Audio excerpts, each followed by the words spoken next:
নিজের মনকে বোঝাতে পারলে সব জায়গায় শান্তি পাওয়া যায়, কিন্তু আপনি যদি নিজের মনকে বোঝাতে না পারেন তাহলে পৃথিবীর কোথাও গিয়ে শান্তি পাবেন না। নিজের মনকে বোঝানোর মতো কঠিন কাজ হয়তো পৃথিবীতে আর একটাও নাই। আমরা সবাইকেই জ্ঞান দিতে পারি, সবাইকেই মোটিভেট করতে পারি, জীবন সম্পর্কে সুন্দর সুন্দর কথা বলতে পারি, কিন্তু শুধু নিজেকেই বোঝাতে পারি না। সোশ্যাল মিডিয়াতে সার্চ করলে সেরকম শত শত ভিডিও পাবেন, যেগুলোতে জীবন এবং খারাপ পরিস্থিতি মোকাবেলা করার অনেক উপায়, অনেক সূত্র দিবে, কিন্তু তারা হয়তো জানে না আপনার পরিস্থিতি কতটা খারাপ।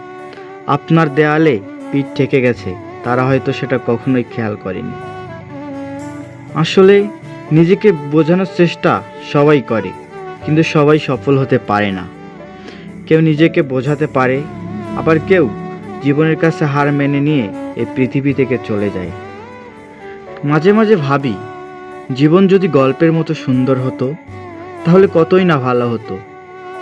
আমরা যা চাইতাম তা পেয়ে যেতাম, কিন্তু এমনটা তো হবে না।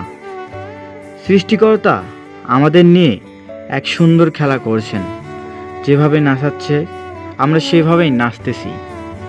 পরিশেষে একটা কথাই বলবো, নিজের মনকে বোঝানোর চেষ্টা করুন। আমি জানি আপনি পারবেন, পারতে আপনাকেই হবে, হেরে গেলে চলবে না।